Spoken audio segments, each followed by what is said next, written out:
Yo, people, welcome back to the channel. And yeah, it's a new series. I wanted to start it last week, but due to time and everything, I couldn't.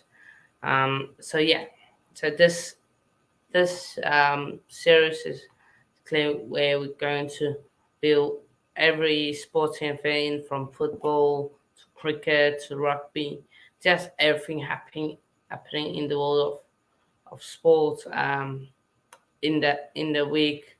So yeah, of course, Super Bowl is taking place tonight. If you are in the US, early morning.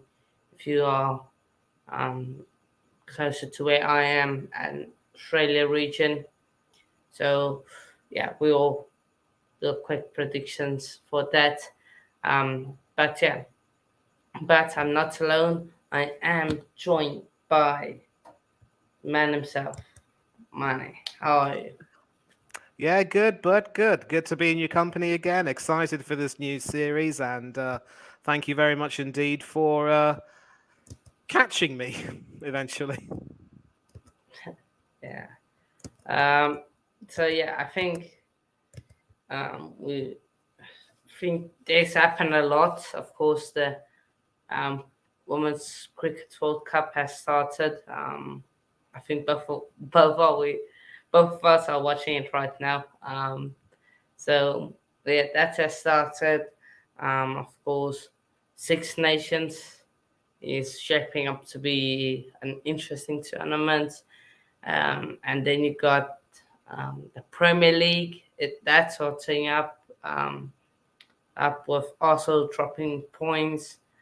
United dropping points like earlier this week, and now they beat Leeds today after dropping points. So it's been an interesting week, but I think we start with the week's roundup and everything. But before we do that, Chesson says England won, gets in. Yeah, England won 17 points. If they just got to concede 2 more points, I'd say, because I said 15, but it's okay. But I think there's no better way than to start with Premier League. Let's talk a bit about the results. So yeah, of course, this I'm taking in consideration from last week Sunday. So from the fifth till now, I'm just gonna get that stuff up. One sec, the results. I think one sec. Okay, and we will also do and just talk about what everything happened. But yeah. So last week Sunday we saw Tottenham get not a convincing win, but they got the win over Manchester City, and um, and then of course they then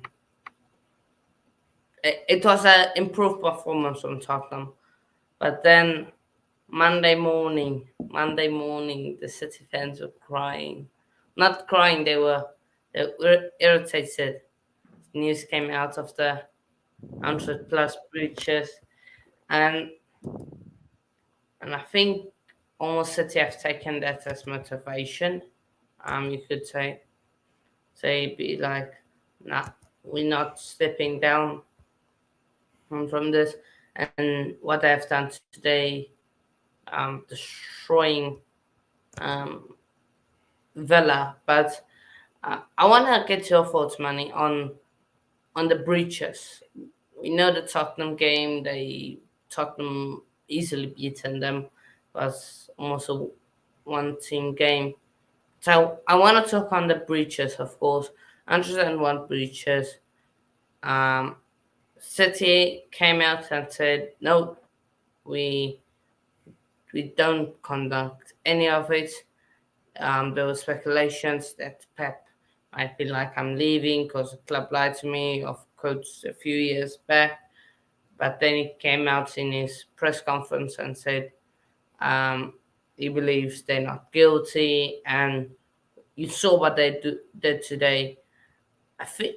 Do you think they have taken this as motivation? This these breaches. It could very well be the case, Hannah. And let's also not forget that this particular season, like every season, they're always motivated to win the league, win every competition they're in fact. I think they're still in the FA Cup, having, of course, knocked my Arsenal out. They lost in the semi finals of the EFL Cup. They're still in the Champions League, but I do not believe they will get very far. And so they probably know in their heart of hearts that the Premiership is really their main chance for silverware. It's something on which they've had a stranglehold for the last few seasons. And so you're going to hear me say this right now. If City fail to win both the Premiership and the Champions League, then Guardiola will walk anyway, because maybe he will feel as though he's done his dash. He can't really get the team motivated enough, and it might be time for someone to take over. And it could very well be that there would be a mutual parting of ways. That, of course, segues into the breaches now, because I do remember Guardiola saying that if there had been any case of impropriety, then he would almost certainly walk. And now for him to come out and defend the owners, saying that there has been no ill doing or foul play, you just wonder, was he in some ways a part of it? And 101 violations is no laughing matter. You could almost say in many ways that Khaldoon Mubarak is a little bit like Cruella de Vil. You get the 101 Dalmatians pun, right? 101 violations. Yeah. And so there still is definitely a lot more to this than meets the eye for sure. And we still may not necessarily know the full extent of the breaching of those fair play rules. However, corruption in football is no laughing matter. Impropriety in football is no laughing matter. I do remember in the 94 Premiership season, Tottenham Hotspur, our rivals, were deducted 12 points at one stage. I mean, before the start of the Premier League, for making irregular payments to their players. That punishment was halved to 6 points on appeal. But because of that 6 point deduction, I believe, if memory serves me right, they only finished sixth that season or lower, when they could have finished much, much higher. And they actually played really well that season with Jurgen Klinsmann coming into the team. And then there was also the case with Marseille Football Club, who, of course, had won the Champions League in 1993 when Didier Deschamps and Fabien Barthez were part of that team, and 5 years later went on to win the World Cup with France. They were found guilty of potentially of fixing a match with Valenciennes in Ligue 1. And when that corruption was exposed, Bernard Tapie, the then owner, I believe, was sentenced to jail. And I believe, if memory serves me right, Marseille were, in fact, relegated and were, given that sort of a hefty punishment. So I think it's fair to say that City are doing what is expected of them. They're defiantly saying, we're innocent. We don't believe we've done wrong, and we're going to continue to go about our business as normal. But I think it's also a means of saying that they're willing to let this entire thing play out in the court of law, and they will take whatever punishment comes their way, because I definitely don't see any punishment being handed out right now while the season is going on. It could very well be that if there is a punishment like a points deduction, that could be retroactively applied, and if it is applied in their favor and it benefits us, then I can say hallelujah, because, we haven't won the league in about 19 years. I'm not going to look a gift horse in its mouth. And I definitely don't see City avoiding punishment by virtue of the fact that they are exceptionally rich, because precedents have been set before, and that standard has to be maintained. But there have been rumblings about maybe certain bigwigs associated with Manchester City threatening to end investments and stop the roll of money into the UK coffers for some reason. So there are a lot of complexities about it. And there's always a feeling that, given their uh, lavish spending, for want of a better word, they would cause a controversy. And now it's come home to roost. So all we can do is watch the space.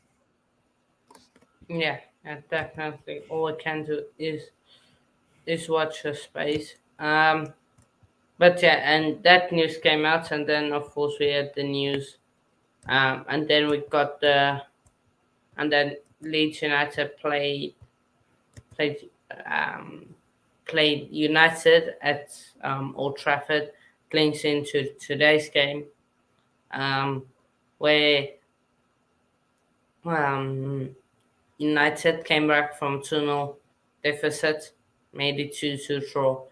But in that match, Garnacho received a few a few critiques that many fans thought he didn't deserve.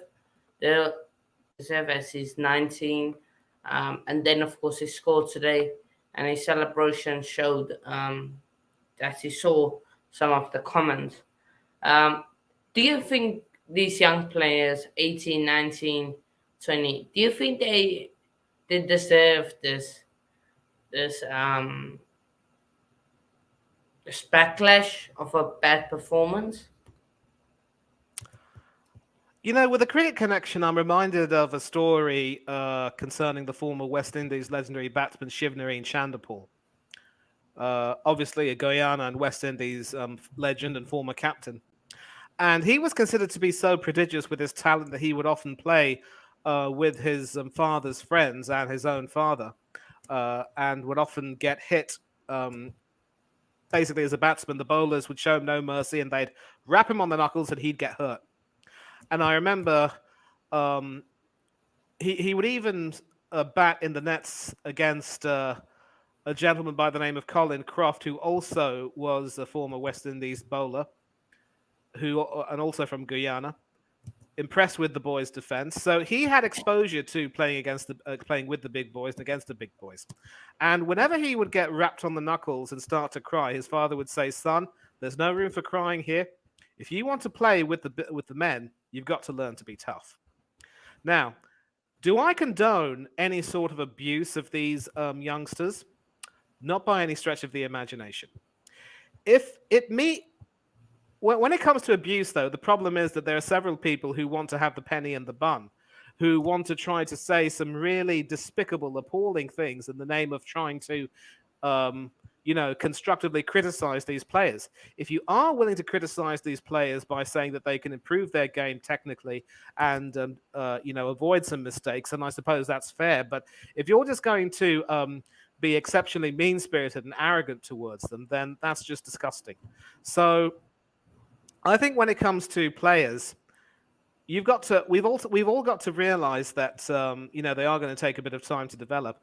But this should also be a lesson that whenever any of these youngsters have some brilliant performances, we can't just hype them up as the next big thing and say, oh, they're going to be legends before they hit their 20s, and then slate them when they have a bad run of form.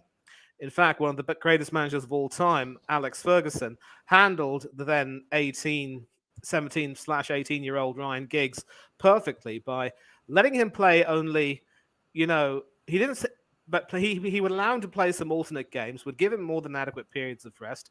And whenever he would have a good performance, he wouldn't go overboard in praising him as a means of trying to keep his feet on the ground. And it's a reminder that as an 18-year-old, you are going to have your fair share of good games and bad games. So, do I think that these youngsters deserve really harsh, ill-mannered, mean-spirited criticism? No, I don't.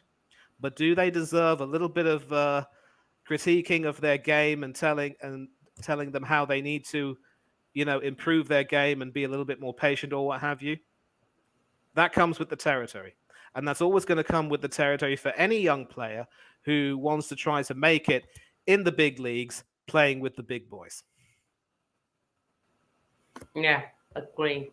Think that is sometimes just a line we shouldn't cross. I think that's the main thing. But and now Um, we move on to the games this weekend. Of course, Chelsea played West Ham, and it was a somewhat great performance in the first half from Chelsea. Um, Second half lackluster. Potter subs again, but late. Questions around Marco Corella. So yeah, I think there's been some Chelsea. I think as a Chelsea fan, I think that we just want something from Potter. Um, Even if it's just him lashing out at the media, maybe that's just his personality. But you've got to have somewhat of a fight that that you love the club, that you don't like when there's a bad decision um, goes against your team, something like that, just to come out, especially with the handball incident. That was a per- that was a perfect opportunity for him to just say a, s- graceful decision from the ref, and if it should have been a goal, and this means we might not get into the top six, even maybe top four. Oh, but it just says that's life. Like, we just want a bit of something. Um, but yeah, Manny, I'm not gonna ask you a question. I'm gonna let you ask me any question you got for me. Well, the first question that comes to my mind is, if that's the type of manager you want, would you be willing to trade us Graham Potter for Mikel Arteta? Oh, nah, I think Yeah. The reason why I asked that is because, and this might segue into the Arsenal Brentford game, and you talk about that decision which didn't go in your favour, and I completely agree that when he slipped, it was definitely. I mean, it literally was a save that any goalkeeper would have been proud of. I mean, deflecting it to the side, and how the official couldn't really see that. I think he probably took into consideration that maybe the slip was so sudden and so fast that he couldn't really control his hand. But I've seen plenty of those given with much less deliberation. As for Potter, well, he's caught in a way. He's trapped. He's at a club where the manager has pretty much, outwardly shown faith in him, but indirectly put him under a great deal of pressure. And that pressure seems to have been exacerbated with the number of signings that the club has made, and the fact that several players who he would normally like to have in the team have had to be left out because of the circumstances of having a bloated squad. And so there have been criticisms of some of the people who he's left out. I'm not going to name names. You know who some of them are. You certainly know one of them. We both know. And he now is in a situation where he's got to try something to find out what can possibly work and try and blood his new signings in. And what seems to be apparent is that the likes of Enzo Fernandez and Mikhailo Mudrak and others have shown that they are capable, but not been able to quite get it together. Enzo has looked some quality, world champion, best young player, comes with the territory. Mudrak, of course, we all know the Titanic struggle between Arsenal and Chelsea to see who could get him. And a lot of people have been saying that the way he's sort of struggled a little bit with regard to his ball control and the composure that he should have had is a perfect sign that Arsenal were right not to splash the cash for him. But the thing about a guy like Mudrak is that he is still on the way up and can only get better. And with Trossard, we've got a player who's more or less in his prime, who might not have too many years left, but who still looks great quality. And personally, I am glad we've gotten Trossard if the short-term aim is to try to win the league and take it from here. So again, Potter has to try to work out a combination. He has to try to keep some players happy. He's got to try to, find out which combination would work for him, and it's not going to be easy for him. I don't think he wants to play Cucurella at left back. I think he would sooner have Ben Chilwell. He would sooner have Reece James at right back. And certainly Lewis Hall playing as a left back is not really a long term option for him. He's grateful for Thiago Silva. And the advantage of you getting rid of Jorginho and giving him to us is that now you can have Fernandes in that role. It's the front three attacking midfielders and your lone striker that could be a cause of consternation. And if his selected players don't fire, then he might have to go into his reserves and try and, blood them back in. So he is under a bit of pressure. And anything he says that would try to cause a controversy of some sort will only make things worse. So I think he's trying to be diplomatic. He's trying to be calm. He's trying to do his work diligently and, let the chips fall where they may and ignore the white noise. A little bit like President Biden. Yeah, but for me, it's dropped Mount and Gallagher fan pressure, but I think we lack a bit. I think it's maybe a bit of character. I think he's been a fish that's been thrown into deep waters. Doesn't know how to really swim, but he's done good so far for us. Like Potter, he's had made some good decisions, but end of the day, he needs to act quick if he really wants to stay in his job. Um, so yeah, I um, get that. but I think he stays this season, but next season is gonna be the next one. Next thing. Yeah. You still have a better chance than Liverpool of going far in the Champions League, mind you. And of course, on Wednesday, you will be playing Borussia Dortmund. So, I do like your chances over there because as good as Borussia Dortmund may be, they don't really have the strength equal to that of Chelsea. So that should be a good tie for you. As for Liverpool, Yeah, they've got Real Madrid. Buena suerte. yeah, but it's gonna be a tough match. It's gonna be a tough match. So um, that, but we got, of course, that decision. Then the us Brentford game, there was a VAR decision because Palace Brighton again a VAR decision. Um, but for me, I think it's not the VAR's fault. Not the technology. I think it's the people behind it, the officials controlling everything. I think that's the main problem with um, with it. So yeah, I don't know what's your thoughts on VAR. It's a necessity. As you said it, we agree. It's not the technology, it's the application of the technology, and the way it's being applied at times is absolutely diabolical. But again, this segues into what I was going to say about Mikel Arteta. He has no business crying about VAR because, look, he had his chance to make changes for the Brentford game, especially given the small matter of having to play Manchester City at the Emirates this coming Wednesday. And he had his chance to make some tactical changes and do what he needed to do to get the 3 points.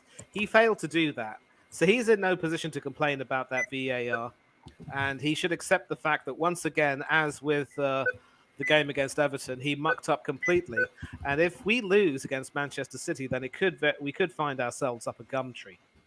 I mean, sure, we'll seal out qualification in the Champions League unless we absolutely fall off a cliff. But you know, you can't bring the hopes of the fan base up and then bring them crashing back down again. It's Wenger all over again, and that's why a lot of us are angry, and that's why a lot of us Arsenal fans are not about to entertain Arteta's complaints about VAR. Yes, what happened with the offside lines failing to be drawn was diabolical, but we should have created more chances and taken those chances. Instead, we could have lost by more. We have ourselves to blame, so it's Um, so no complaints about VAR from my side. Arteta needs to shape up or ship out. Strong words. Um, they from money and of course Fulham beat Forest. Fulham they continue on their charge for top six. So Wolves coming down from a 2-0, from 1-0 down. Of course, they also had I think second yellow. Wasn't quite a second yellow. Go against them, and but yeah, Wolves. Wolves they came back. They done the business. They and yeah, we've got Newcastle again.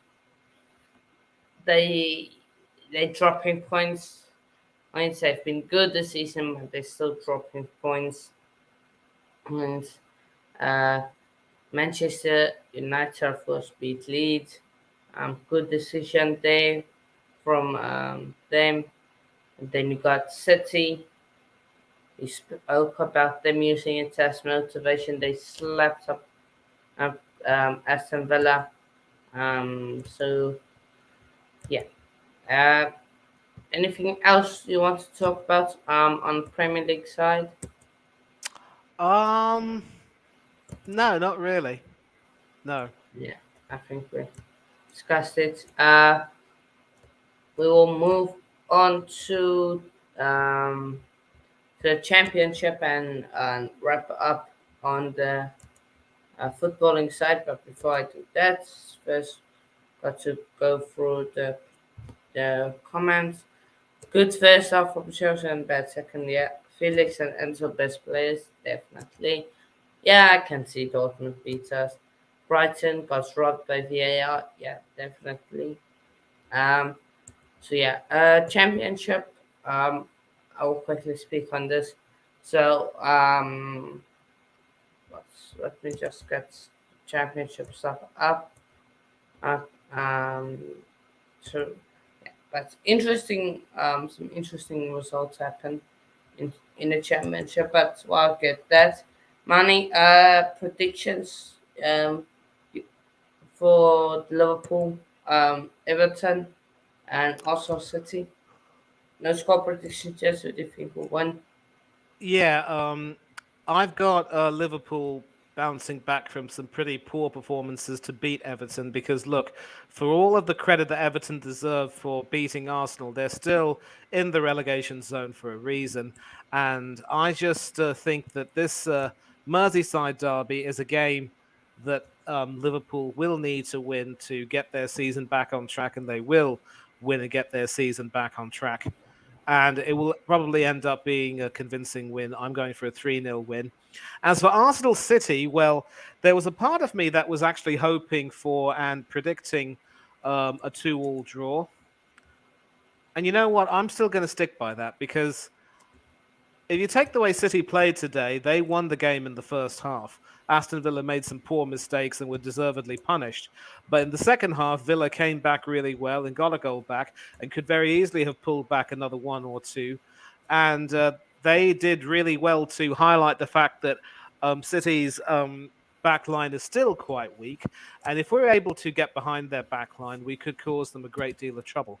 So I'm going for a Desmond 2-2 between Arsenal and Manchester City, which should still suit us because if we lose to them and they get the 3 points, oh boy, squeaky backside time.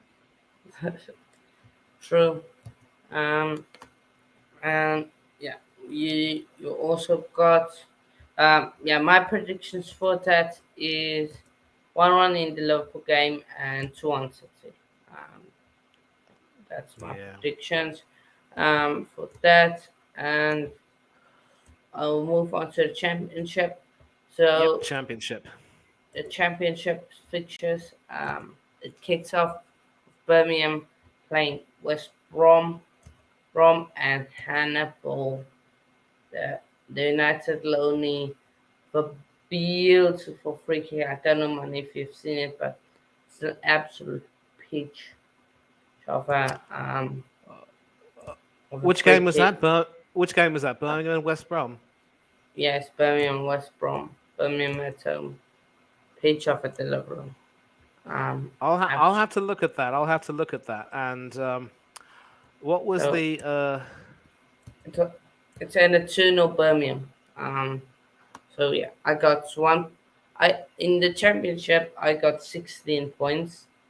I got 4 games spot on. Then Blackburn Rotherham, I said 1-1 draw, 0-0. That might have been Blackburn or Blackpool. Blackpool, sorry, Blackpool. We got Bristol City getting a shock victory over Norwich City.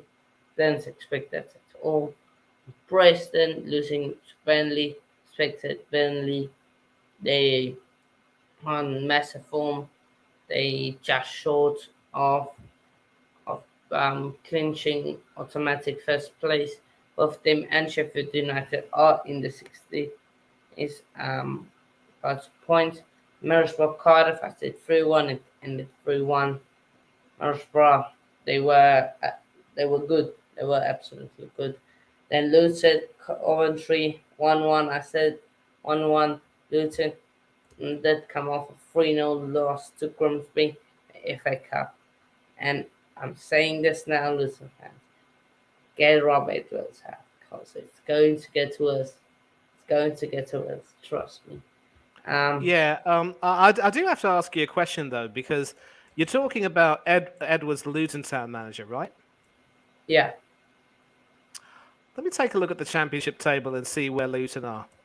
they fourth in a table, but I'm basing it off they lost 3-0 to Grimsby.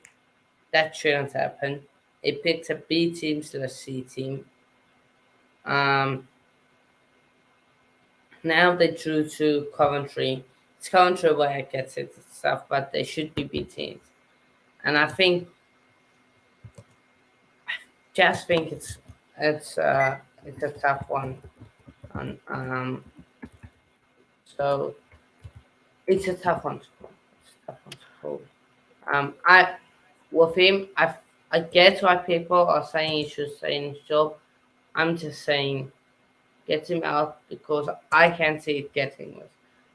I have seen a few Luton matches and they have played good, but results wise, I think it's going to get worse for Luton. That's just what I think. Yeah, Yeah, I'm also taking a look at this match: Wigan Athletic beating Huddersfield Town in what was supposed to be a relegation six-pointer. Our friend Ryan Mather was excited after the sacking of Mark Fotheringham and hoping that the caretaker manager Pelach could lead them to a win. But Wigan, being bottom of the table, were able to do that. Were able to win. And the worst part is, with that win, they've now leapfrogged Huddersfield into 18th. I mean, 22nd rather, with Huddersfield down to 23rd. And Huddersfield now need to pick up a win more than ever. But this was the game that they were supposed to win. And yeah, uh, it was certainly not the best thing for um, Huddersfield, who even lost their goalkeeper Vaslik, I think, to an injury. They've already lost their first choice Lee Nichols for the entire season, and it's tragic. It really is, and all I can yeah, do all now they're only off the foot of they're just above Blackpool on goal difference, and they drew 2-2 with Blackpool. And now it's hard to see where Huddersfield will get their next win. And Reading have suffered another loss. Paul Ince's team were at one point looking likely to challenge for the playoffs and promotion, but they've really fallen apart in recent yeah. times. And That they have fallen apart. I think that some teams in the championship have fallen off, like your Blackburn. But yeah, the is that table is still really close. Look, Birmingham they in 17th in on 38 points, means and also to our in 11th on 41 points. So if they can make that massive jump, um, Norwich are 10 for 42 points. So that's 7 places gap, but it's a 3 point gap between. So the championship table is really tight. If you look, except if you cancel out the top two, Burnley and Sheffield United, you look Middlesbrough, um, between Middlesbrough and 10th place, there's only 9 points gap. So yeah, the championship is a tough one. I, I think it's a nice league. It's a tough one to call set for each playoff spot. Yeah. That's it. From football to rugby, let's talk a bit about the Six Yes. Nations. So Ireland, By the way, team. before we do that, there is some very sad football news. Former Wales winger Jason Bowen, who played for Swansea City, Birmingham City, Reading, Cardiff City, all those clubs are in the Championship, I think, and Newport County in an 18-year career, and earned 2 caps for Wales, has been diagnosed with motor neurone disease. A GoFundMe page has been set up to raise funds for his treatment. He was diagnosed with the disease actually in March 2021, but the news has just come out now, and he had felt weakness and twitching in his arm. And the 18 months since his diagnosis have been uplifting for the family, showing the power of positivity, friendship, love, and community. His friends, family, and colleagues have all pulled together to help. And now they're trying to raise money to cover ongoing medical costs for the Merthyr-born Bowen, who lives in Langston in Newport. And he began his career at Swansea in 1990 and obviously ended his career before sometime in 2008. And motor neurone disease is something very serious indeed. A lot of footballers and rugby players are being diagnosed with it. The number is increasing by the year. It's a very, we all need to remind ourselves that these sports, football and rugby, are very dangerous sports that are being played by professionally trained athletes. And even then, they can get injured very, very frequently. So let's be mindful of that. And let's also make sure that we support players as they campaign for better protection standards for these games. Yeah, okay. Manny, just send a message in the chat and I'll make you mod and you send that message of the GoFundMe link. Um, so then I'll um, do that. Mm, so, but Yeah, so Six Nations, you were saying?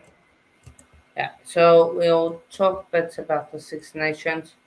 Of course, Ireland steamrolled through France like it was nothing. Um, just they really struggled. Um,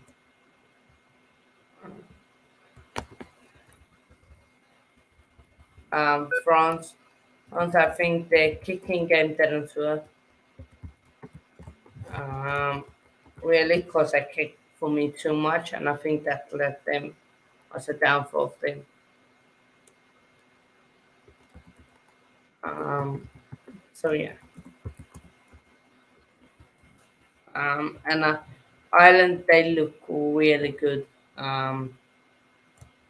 Good in the um, in this year, especially in Europe, they look very good. But France, I don't know what's happened to them. They have had a bit of a dip. But yeah, other than that, um, you got Scotland. They struggled for a bit with Wales. Then they lost it past Wales.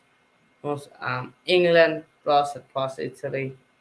It was a um, straightforward when for playing there. Um, so yeah. Um, so yeah. Many have made your mod, so you can just send that to message read out. Just send it in the chat. So then um, you can open that, and then people can, if don't have to, but if you can, any amount, I think will be appreciated from their family. So yeah. Uh, but I was talking about England. They just had a somewhat easy game versus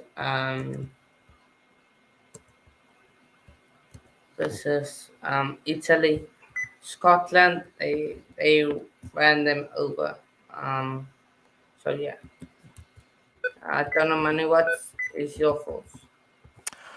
Well, I think after the first two uh, weeks of the Six Nations, we already have an idea of which two teams could be fighting it out for the title, and which two teams will be fighting it out for the wooden spoon, leaving third and fourth to be obviously, decided.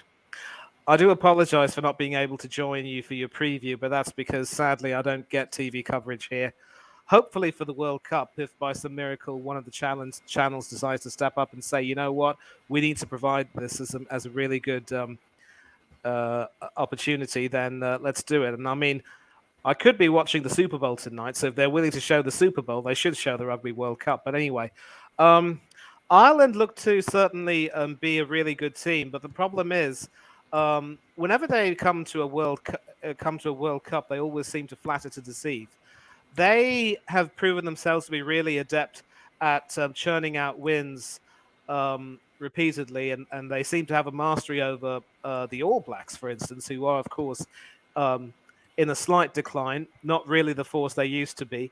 And when it comes to the Six Nations, they're always going to be the team that will, um, dominate games. And really, with the style of rugby they've got under Andy Farrell, it's reaping dividends. It reaped dividends against the Welsh team, who look completely out of sorts after sacking Wayne Pivac and rehiring Warren Gatland as a Hail Mary, if you will, and against a French team who looked pretty poor against Italy.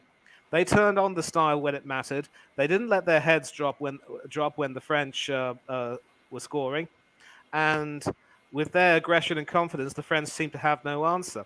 So Ireland looked to certainly be one of those teams that could be competing for the championship, the Triple Crown, and the Grand Slam. Scotland, surprisingly, are the other team. Maybe not so much surprised because they've been dominant of England, although let's face it, under Eddie Jones, the past 2 or 3 years, we've been absolutely awful, notwithstanding our runner up position in that World Cup when we lost to you boys. Sia Khaleesi and his men completely overpowered us that day. And under Steve Borthwick, we've got a job to do. But Scotland under Gregor Townsend, with Jamie Ritchie being the new captain and some of the veterans like Finn Russell, Stewie Hogg, Fagerson, and of course your South African boy Van der Merwe and a few others, they The look to be one having a. and the mother. Yeah, he also was a part of the Lions team that came to South Africa and didn't do too badly either.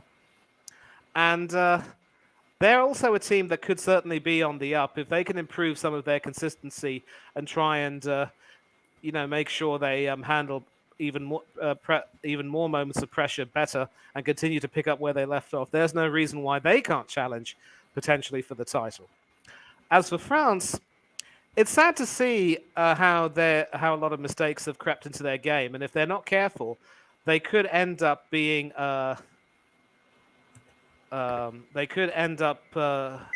being overtaken by Scotland. So the France-Scotland match will definitely be key.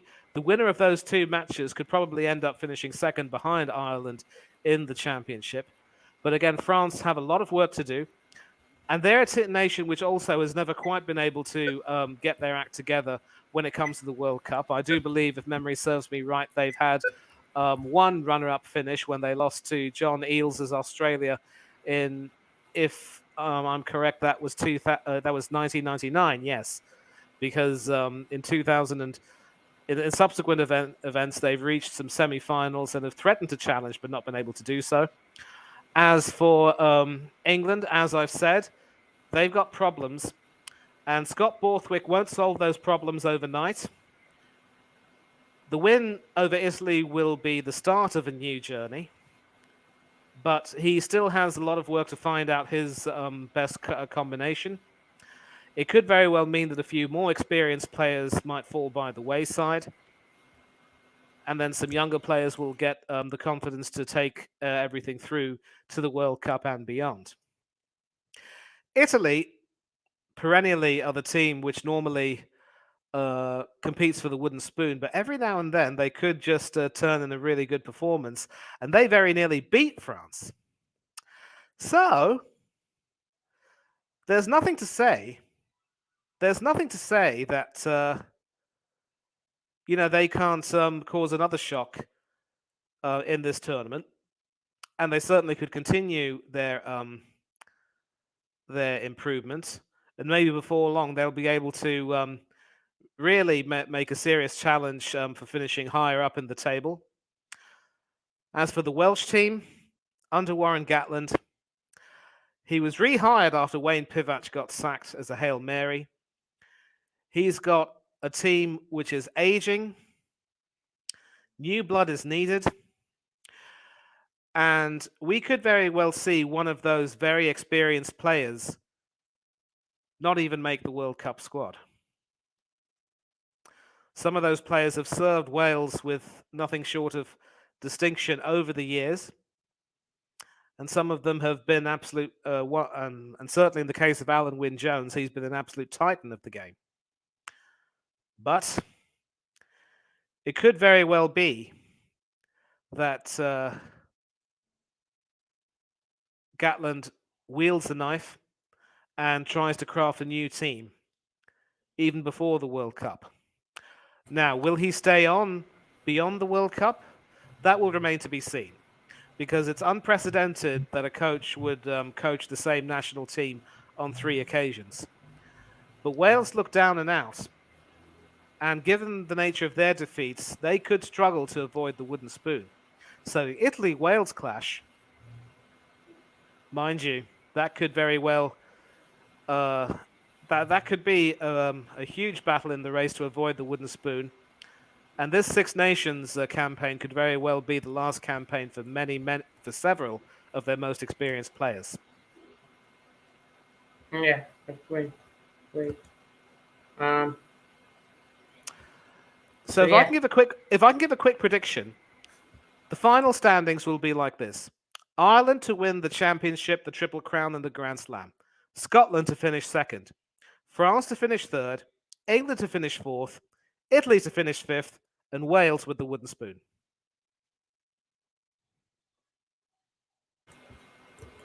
Repeat that, please. First place, Ireland. Champions, Triple Crown winners, Grand Slam winners. Scotland, second place. Calcutta Cup winners. Fantastic tournament. Third place, France. Still one of the top teams in world rugby, and I think they will beat England, and they could possibly spring a surprise against Scotland. We'll have to see what happens there. England to finish fourth. Not ideal, but it's a recovery under Steve Borthwick. Fifth place, Italy. And you can clip me. I believe Italy could beat Wales, and Wales, who look absolutely demoralised, will finish at the very foot of the table. I agree with that. I think switch Wales and Italy. I think switch those two, and it is good. But well, quickly, just quickly, I know you need to go, and I also need to go soon. So quickly talk about the Women's Cricket World Cup that is taking place here in South Africa right now. Of course, not the best start for the women, South African women team. We lost that to Sri Lanka. Shock result. odd, but it's been a crazy tournament. We've seen Australia put up a massive total of 170, and they are the best team in the um, women's cricket women's team. They are the best. It's really putting up a massive total, 173, bowling at New Zealand for um, 76. India with a comeback one in the last 4 overs, as coming back, beating Pakistan. India getting another one over Pakistan. We saw England rather comfortable victory. This was in this expected, again was in, I think was in this Pakistan, Bangladesh, even Sri Lanka. They're not really up there in the rankings. It's mostly India, your New Zealand or South Africa, your Australia. Those are your top four teams, and of course England. That's all your top five teams. The rest are really in a mixed bag. But it's been so far. It's been a good tournament. We have seen high scorers, seen some high scores. We've seen some low scores. Also, but I think what people need to know, there's not gonna be like in men's T20. It's not gonna be a score of 180 plus 200 plus. The women, it's mostly between 130 to 150. That's the usually where teams are at. You sometimes you got these big totals of 180, 170, but that's usually your gap. If you got somewhere there, um, so yeah. But so far, I've enjoyed the tournament. You've seen a few surprises. Sri Lanka beating, of course, us. So yeah. But what have you made of the tournament? Well, I'm actually watching the Bangladesh Sri Lanka game right now, and Bangladesh did do some brilliant work in the beginning of their defense with some terrific bowling, but some pretty loose deliveries have seen Sri Lanka hit out. And now in the last 3 overs, they need less than a run and ball to win. So Sri Lanka's experience coming through. And so sadly for Bangladesh, with the more experienced bowlers, Salma Khatun, for example, have let the team down. This is Marufa Akhtar's last over. She's taken all three Sri Lankan wickets to fall, including 2 in 2 balls in her second over. Her bowling has been magnificent. It's her last over. She's conceded only 11 off three. And yeah, the tournament has been really good quality. And as you've said, we can't expect very high scores from the ladies. And also, we also need to accept that the running between the wickets won't be quite as fast. But, you know, we see a lot of really intelligent cricket at times. At times, we've seen some cricket which has not been so intelligent. And, we've had some terrific results. And the opening game, I'm going to briefly say this. Sri Lanka have just chopped off their nose to spite their face. Because it isn't just Danny Van Niekerk. Losing Lizelle Lee for something similar is also a bit of a problem.